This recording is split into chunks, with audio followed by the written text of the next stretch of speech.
बच्चों, आज हम कक्षा 10वीं के अंतर्गत राम लक्ष्मण परशुराम संवाद,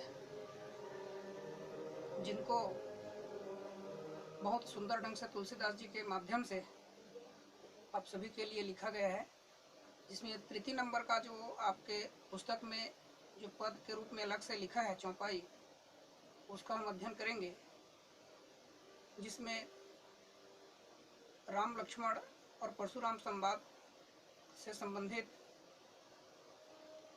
जब क्रोधित होकर के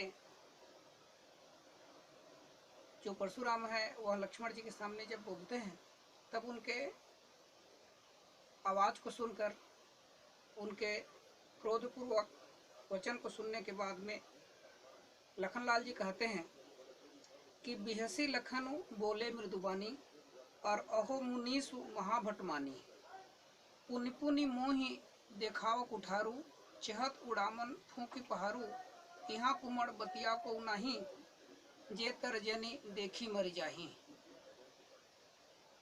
देखी कुठारू सरासन बाना, मैं कछु कहा सहित अभिमाना, भृगुसुत समुझी जनेऊ बिलोकी, जो कछु कहूँ सहेऊ रिस रोकी, सुर महिसुर हरिजन अरुगाई, हमरे कुल इन पर न सुराई, बधे पाप अपकीर्ति हारे, मारत हूँ परिय तुम्हारे, कोटि कुलिस सम वचन तुम्हारा, व्यर्थ धरहूँ धनु बान कुठारा। जो बिलो की अनुचित कहूँ क्षमहु महामुनि धीर, सुनि सरोस भृगु वंश मणि, बोले गिरा गंभीर। ये लिखा हुआ है तीसरा नंबर में। आपको जो कठिन शब्द का यहाँ जैसे प्रयोग हुआ है, जैसे बिहसी, हंस करके, लखनु अर्थात लखन, बोले अर्थात बोलते हैं, मृदु अर्थात कोमल, और बानी मतलब वचन। अहो,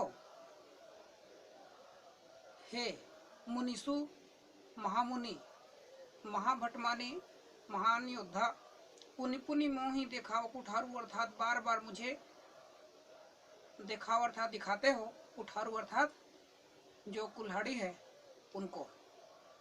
तो आइए सबसे पहले आपको इनका शब्दार्थ बताएंगे, उसके बाद फिर व्याख्या भी होगा। ये आप लोगों के लिए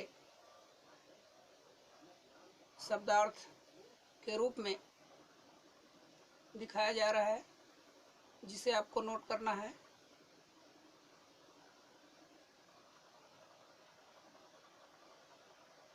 आपके लिए काम का चीज होगा। तो ठीक है, इसमें लिखा है बिहसी मतलब हंसकर, मृदु अर्थात कोमल, पुनि पुनि मतलब बार बार, पहारू पहाड़, अभिमाना अभिमान सहित, सुर भगवान, मैसूर पृथ्वी के देवता, सुराई वीरता, निज अपना, कुम्हड़ बतिया बहुत कमजोर, पुलिस कठोर, असंकु शंका सहित। तो इस प्रकार से आपको शब्दार्थ के रूप में बताया गया। आगे आपको व्याख्या बताया जा रहा है, जो आपके लिए बहुत ही महत्वपूर्ण है और परीक्षा की दृष्टि से इसी विषय से संबंधित आपको प्रश्न दिया जाता है। मैं आपको बताया था कि किस प्रकार से लखन लाल जी जो है परशुराम जी के क्रोधपूर्वक वचन को सुनकर कहते हैं और मुस्कुरा करके बोलते हैं कि हे परशुराम जी, आप तो महान योद्धा हैं। अहो मुनीसु महाभटमानी, और आप मुझे बार बार इस कुठार को मुझे दिखा रहे हैं, और ऐसा लगता है कि आप हमको बहुत कमजोर समझ करके, जिस प्रकार से कोई फूंक मार करके पहाड़ को उड़ाना चाहते हैं, उसी प्रकार से आप हमको डरा रहे हैं। यहाँ कुमड़ बतिया को नहीं, अर्थात यहाँ पर इस राज्यसभा में कोई कमजोर नहीं है। जिस प्रकार से कुम्हड़ा का छोटा सा जो फल होता है वह कोई भी व्यक्ति के द्वारा तर्जनी उंगली को दिखाने से मर जाते हैं, ठीक उसी प्रकार से आप चाहते हैं कि हम कुम्हड़ बतिया के समान हैं और आप तर्जनी उंगली दिखा दें और हमारा मृत्यु हो जाए, तो ऐसा आपका सोचना गलत है। देखी कुठारू सरासन बाना, मैं कछु कहा सहित अभिमाना। आप बाण को सरासन आप उठा लिए हैं और इस प्रकार से जो लक्ष्मण जी हैं जब बोलते हैं तो उनके वचन को सुन करके परशुराम जी कहते हैं कि मैं कछु कहा सहित अभिमाना। भृगुसुत समुझि जनेऊ बिलोकी, जो कछु कहूँ सहेऊ रिस रोकी। सुर महिसुर हरिजन अरुगाई, हमरे कुल इन पर न सुराई। वह कहते हैं कि हे भृगुसुत, भृगु के पुत्र, आपके गले में जनेऊ देख करके जो कछु कहूँ सहूँ रिस रोकी, मैं आपके सामने जो वचन बोल रहा हूँ उनके पीछे कारण ये है कि आप ब्राह्मण हैं और ब्राह्मण का वध करना हमारे कुल के खिलाफ है, हमारे लिए सही नहीं है। सुर महिसुर हरिजन अरुगाई, इस संसार में जो सुर होते हैं, देवता होते हैं और हरि के भक्त हैं, इन तीनों के ऊपर वीरता नहीं दिखाया जाता, उनको हम नहीं मार सकते। हमरे कुल, हमारे कुल में इन मतलब इन सभी पर किसी भी प्रकार से वीरता नहीं दिखाया जाता। बधे पाप अपकीर्ति हारे, ऐसे लोगों का जो युद्ध होता है, इनसे यदि हमारे कुल के कोई वीर पुरुष युद्ध करते हैं तो उससे अपकीर्ति फैलते हैं। मारत हूँ पाप परिये तुम्हारे, कहते हैं कि आप मुझे मार देंगे वो चलेगा, लेकिन हम आपको नहीं मार सकते, इसलिए हम आपके चरण छूते हैं, आपको हम प्रणाम करते हैं। कोटि कुलिस सम वचन तुम्हारा, तुम्हारा जो आवाज़ है वह बहुत ही कठोर है। कोटि मतलब करोड़ों, कुलिस मतलब वज्र के समान है, बहुत कठोर है।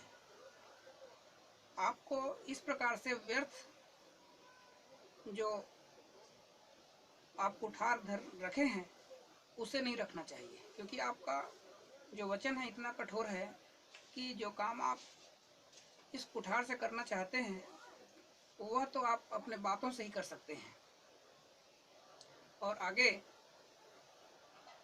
कवि लिखते हैं कि जो बिलो की अनुचित कहूँ क्षमहु महामुनि धीर, सुनि सरोस भृगुकुल भृगुवंश मणि, बोले गिरा गंभीर। इस प्रकार से वह जो लक्ष्मण जी है मांगते हैं वहां से भृगुकुल वंश के जो प्रमुख जो महान विद्वान परशुराम जी को बोलते हैं कि हे धीर, हे महामुनि, आप हमको क्षमा कीजिए। यह सुनकर के भृगुवंश मणि परशुराम जी क्रोध के साथ गंभीर वाणी बोलते हैं और कहते हैं कि कौशिक सुनहु मंद यहु बालकु। हे कौशिक, विश्वामित्र जी सुनिए, यह जो बालक है वह बहुत ही मंद है, मूर्ख है और कुटिल काल बस निज कुल घालकु।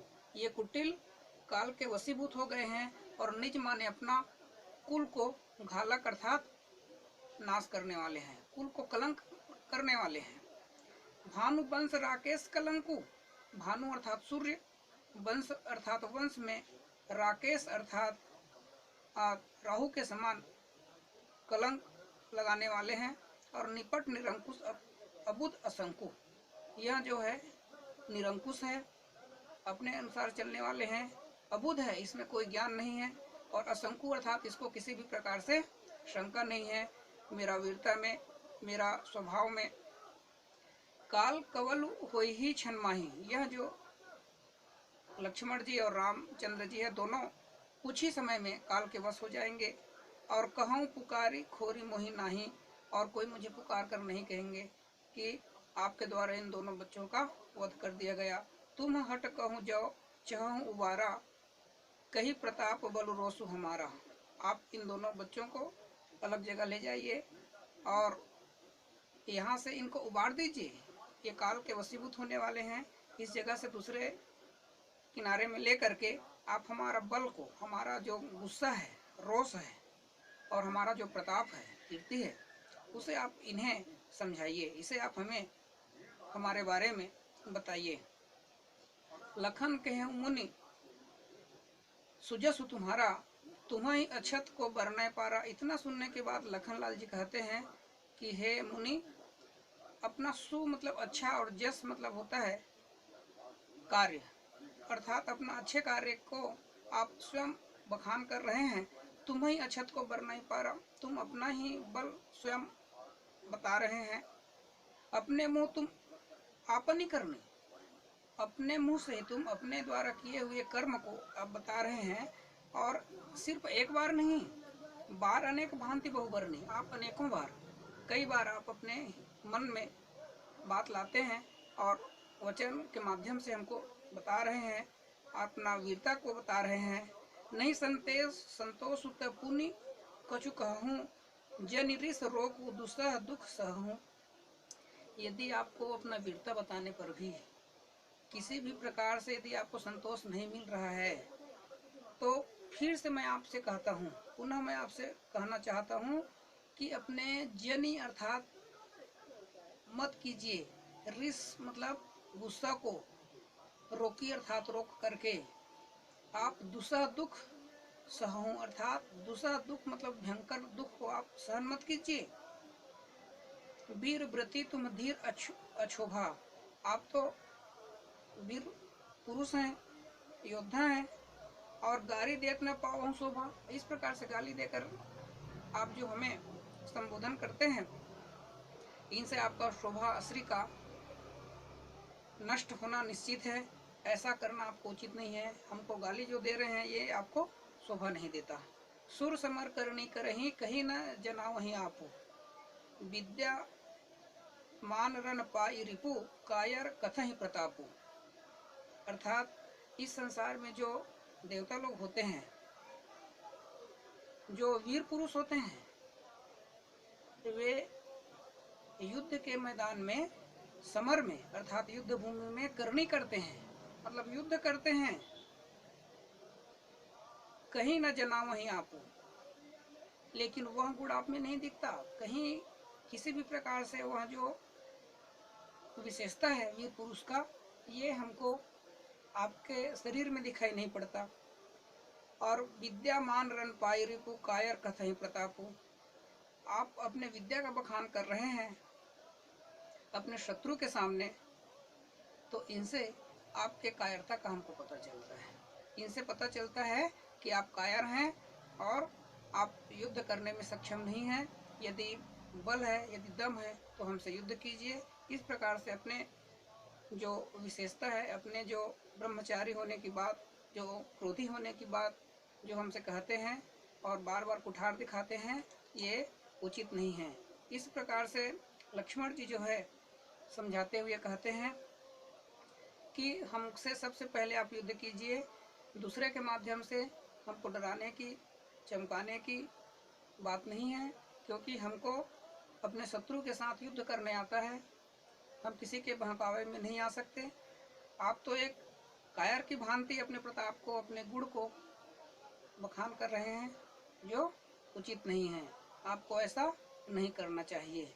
इस प्रकार से जो लक्ष्मण जी हैं वह समझाते चले जा रहे हैं, और परशुराम जी आगे क्या बोलेंगे उसे हम भाग 3 इंसा जब बनेगा तब हम अध्ययन करेंगे।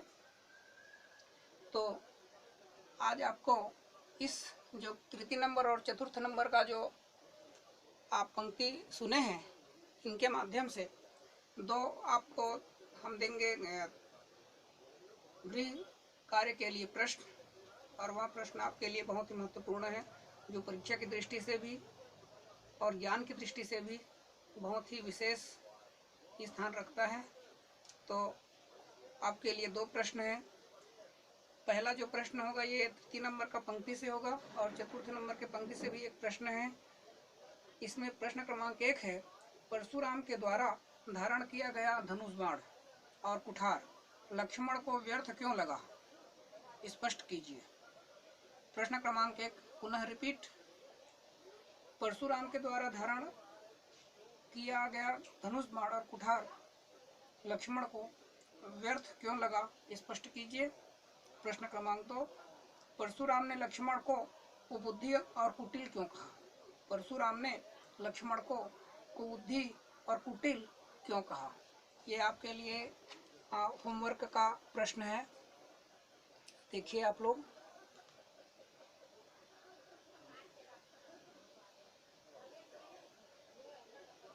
ये होमवर्क का प्रश्न।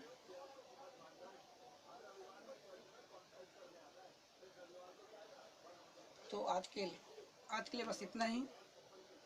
आगे हम आपको भाग 3 के माध्यम से आपको हम बताएंगे।